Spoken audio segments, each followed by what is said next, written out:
Select by attribute does exactly what it sounds like. You can select things from a table based on their attribute.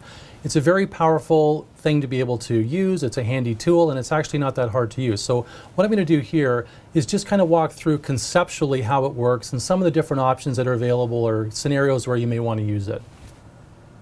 So here I have some restaurant data that I have downloaded from the City of Toronto Open Data website.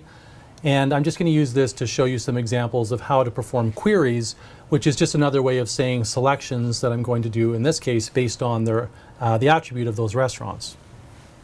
Here's the attribute table for this. So all I have in here are the name of the restaurants and their addresses.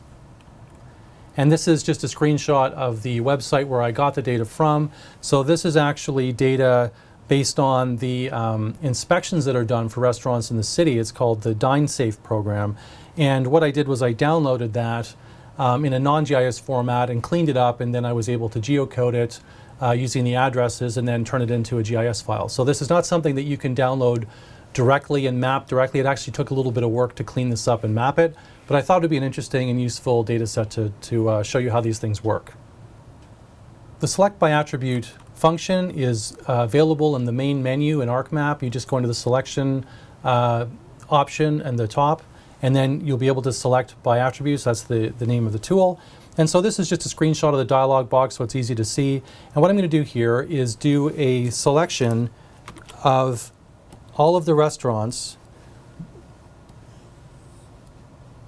that have a name called the Garden Deli. So we've got the layer up here. That's the feature class that I'm going to perform our selection on. These are the fields that are available as options for me to use. And in this case, I'm going to say select from restaurants where name equals the Garden Deli. I say apply, and it turns out there's one restaurant that has that name, and it's selected that. That's the result of doing a select by attribute, is that you now have a selection. That's all it is. It's nothing permanent. There's nothing written into a file. With that selection, you can just look at it. You can see what it is in the table or on the map. And if you like, you can do things like export that to a new file. But we'll get to that in a minute. Here's the attribute table. And if we scroll down, you can see that we actually have it selected not only on the map, but also in the attribute table. So it's selected in both places, so we can look at it geographically or by attribute. And if you want, you can narrow it down by only displaying the attribute records that are selected. And in this case, there's just one, but it's often a way, in this case, we have over 6,000 records to be able to quickly see the ones that were selected and make sure they're the ones that you wanted to select and that it did it the way you thought it would. Just one thing to note here, depending on how you're performing this query or what kind of data you're using, is that in a geodatabase, you'll notice that it says name here. What that means here is that in the query, if you were just typing this in, you could type in name without the quotes. If you're using a shapefile, though, the same data but in a different file format, then you do have to put quotes in there. So it depends on where you're getting your data from. If it's a shapefile, the field names have to be in double quotes. If it's in a geodatabase, there are no quotes. Just a little tip that might be useful to you. When you're building a query, there's three main parts to it. There's a field, an operator, and a value. And all that a query does, and this is when you're performing a selection, is it tests for true or false. So in other words, if you think of this value here as the criteria that you're specifying, then it's going to test the records or the entries in your table to see, based on the operator, does any particular value meet that criteria, and then if it does, it will be selected, and if it doesn't, it won't. So that's what we mean by the true or false aspect of this. There's lots of options available when you're doing a select by attribute, and one of them that's really handy is to use a wildcard. So what you can do is say, for example, I want to find all of the restaurants that have deli in the name. And if I do that, I can say select all of the records where name, like, single quote, percent, deli, percent, single quote. And what that means, and here's a better way of looking at it here, is that anywhere that deli exists in the attribute names, this will be selected. So The percent signs as wildcards just mean that there can be any number of characters before DELI and any number of characters after DELI. As long as DELI is somewhere in the name in that attribute, then it will get selected. And that's what we've seen over here on this side, is that all of those restaurants that are selected have DELI in the name. So they're presumably, you would think that they are delis. If we actually look at the attribute table though, let's have a look. So we have A plus deli, so that's a deli. You might be able to get a nice Reuben sandwich there or something. But wait a minute, Aberdeen delicious. Says delicious, so it has DELI in the name, but that doesn't necessarily mean it's a deli. It could be some other kind of restaurant. African Delight Cafe and Restaurant. So the reason I'm putting this in is to help you to realize that you have to be very specific and particular about how you specify your query. So this did exactly what I asked it to.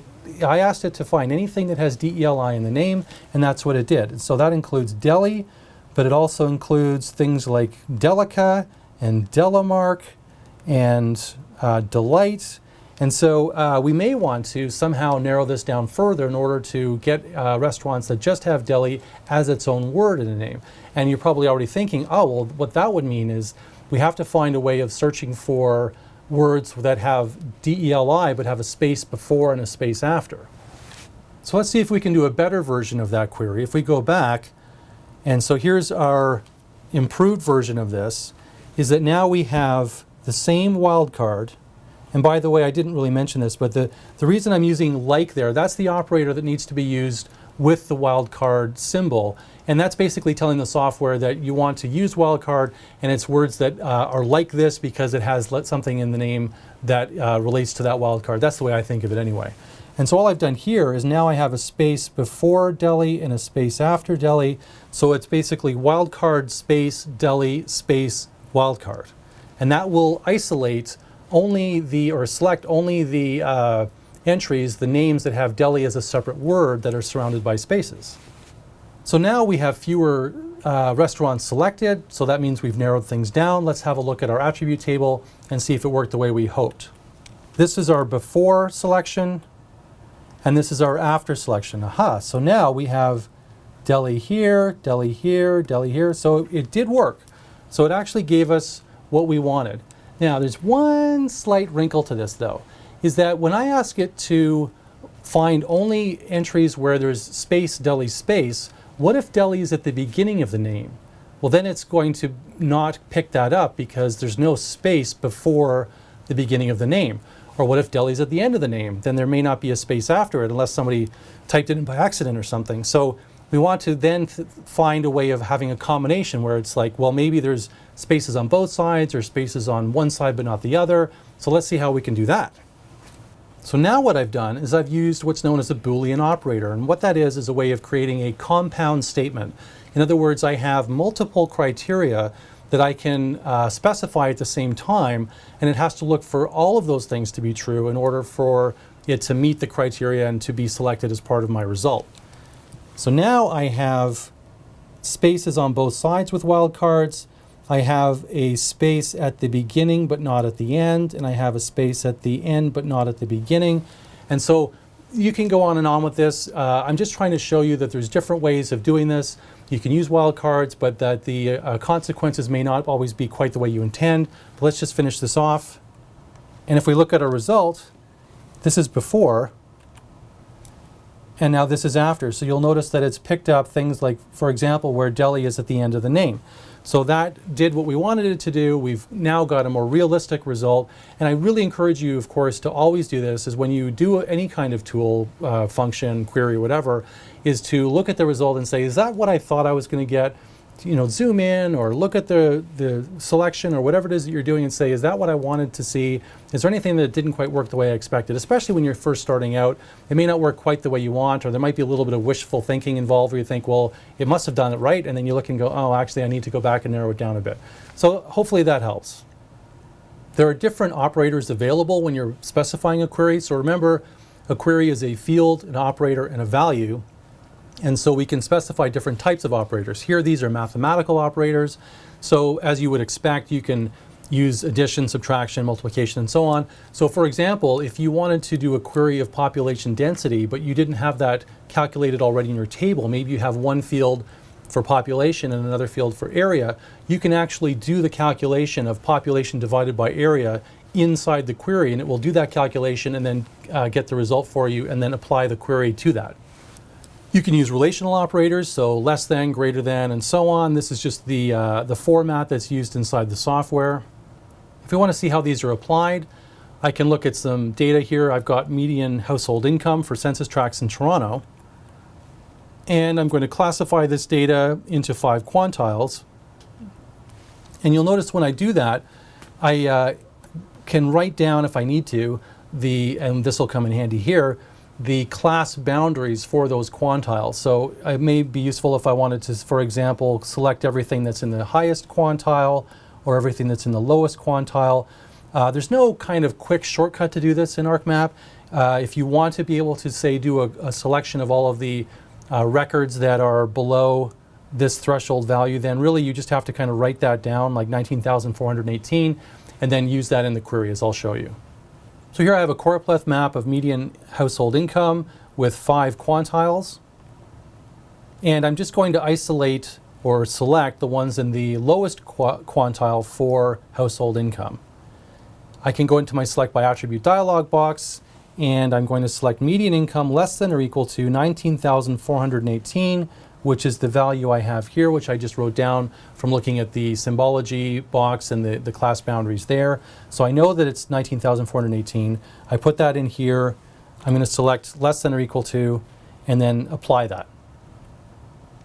And that's it. That's the result. I've selected the census tracts based on this attribute using the Select by Attribute tool. And if we look at the attribute table, we can see the values that are selected are all below our threshold of 19,418. So you can see these are all below that value, so they're selected, and the ones that are above are not. So that's basically it. Now, we can also look at population density. That was household income. We can also perform selections on a different field in the same data set, and let's see what happens then. So now I'm going to look at the census tracts that are in the highest quantile for population density. I'll just do exactly the same thing, select by attribute, but now I'm using a different field. I'm using the density field here, and I'm going to use the operator and value of greater than or equal to 9,259. So that's the census tracts that meet those criteria. And so now we can compare the two. So I've selected census tracts that are low income. I can select census tracts that are high density.